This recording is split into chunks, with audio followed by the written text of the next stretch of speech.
Apakah tindikan di area wajah seperti hidung atau bagian lainnya dapat berpengaruh terhadap keabsahan ibadah, khususnya wudhu dan sholat?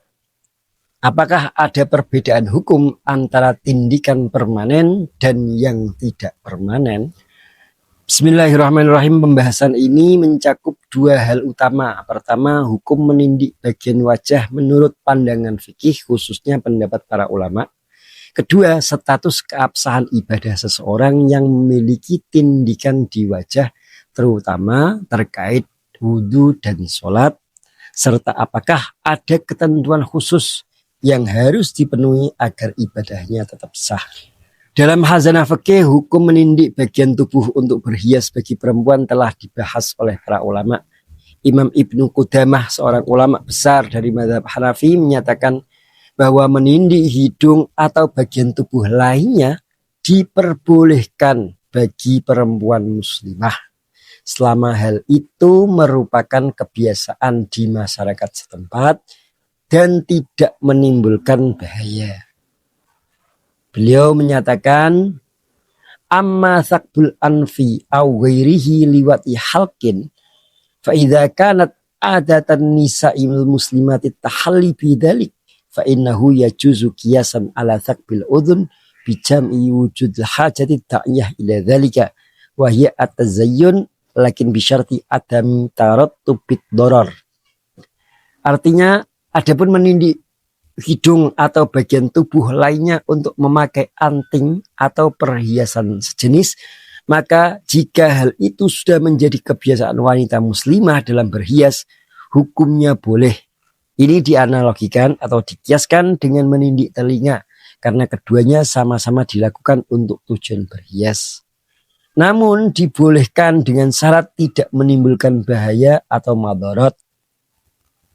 Ibnu Qudamah dalam kitab Al-Mughni.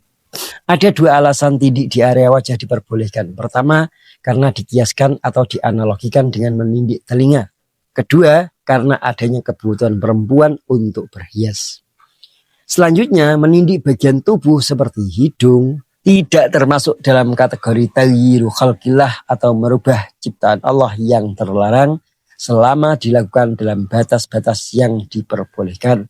Penjelasan ini diperkuat oleh ulama tafsir terkenal Ibnu Ashur dalam karyanya At-Tahrir wa Tanwir.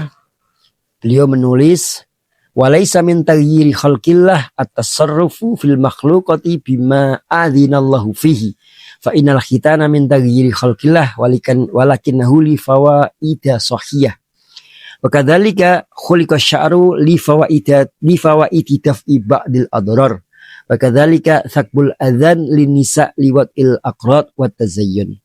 Artinya, dan tindikan pada makhluk yang diperbolehkan oleh Allah bukan termasuk dalam larangan mengubah ciptaan Allah. Karena khitan termasuk mengubah ciptaan Allah, akan tetapi memiliki manfaat kesehatan. Begitu juga mencukur rambut karena adanya manfaat menolak sebagian bahaya dalam kesehatan. Begitu juga melobangi telinga bagi perempuan dengan tujuan menggantungkan anting-anting dan berhias.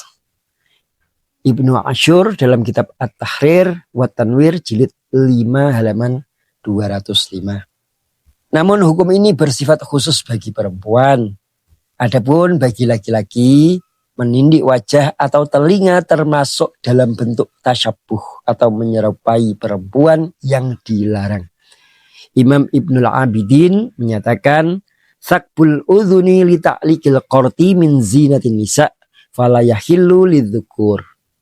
Menindih telinga untuk menggantungkan anting adalah bagian dari perhiasan khusus perempuan, sehingga tidak halal atau tidak boleh dilakukan oleh laki-laki.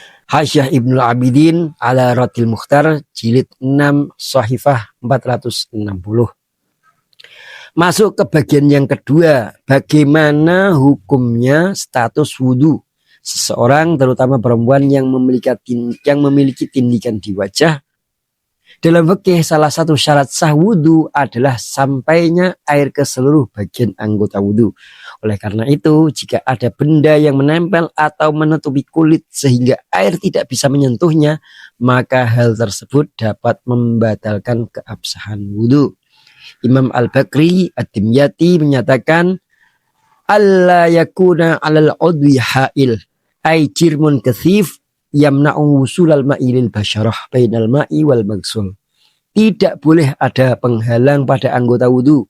Maksudnya tidak boleh ada benda tebal yang menghalangi sampainya air ke kulit.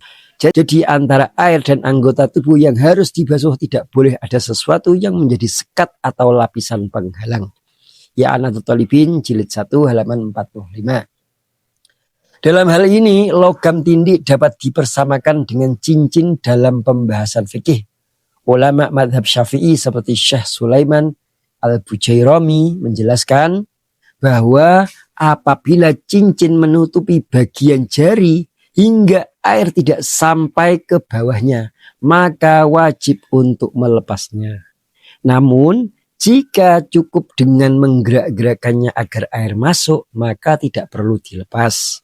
Beliau mengatakan, qauluhu wala yakfi tahrikuhu ay illam yasil wa qauluhu fa ijabu nas'ihi ila akhirih qala mimra fi syarhi wa ijabuhu laisa bi ainihi bal isalit turabi lima tahtahu li'annahu la yata'alta ghaliban illa bin nas'i hatta law hasalal fardu bi tahrikihi aw lam yahtajja ila wahidin minhuma li sa'atihi kafa kama annahu law kana dayiqan bihaisu yu'lamu adamu wusul ma ila ma tahtahu fit tuhri bihi illa bi tahrikihi aw nas'ihi wajaba.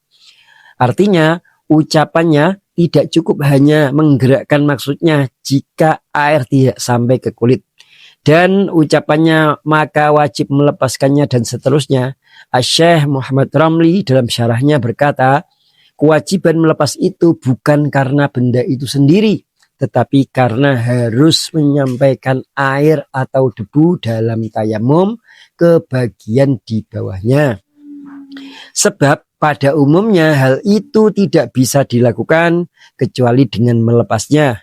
Maka jika kewajiban sudah terpenuhi hanya dengan menggerakkannya atau tanpa perlu keduanya karena longgarnya benda tersebut, maka itu sudah cukup. Sebagaimana jika benda tersebut sempit hingga diyakini bahwa air tidak bisa sampai ke bagian bawahnya saat bersuci kecuali dengan menggerakkannya atau melepaskannya, maka wajib dilakukan salah satunya. Kitab Tuhfatul Habib ala Syarhil Khatib juz 1 halaman 430. Pada umumnya tindik tidak menghalangi air masuk ke kulit kecuali dalam kondisi tertentu seperti pemakaian tindik dengan permukaan dasar yang lebar dan menempel rapat ke kulit atau penggunaan bahan seperti plastik atau silikon yang melapisi permukaan kulit. Dalam kondisi normal, logam tindik biasanya memiliki celah dan tidak merekat sepenuhnya pada kulit. Dengan sedikit gerakan air wudhu bisa masuk dan menyentuh kulit yang ada di bawahnya. Maka selama tidak menutupi secara sempurna dan air bisa menjangkau bagian kulit tersebut, tindik wajah tidak mempengaruhi keabsahan wudhu. Tindik pada wajah bagi perempuan seperti di hidung atau bagian lainnya diperbolehkan dalam Islam selama tidak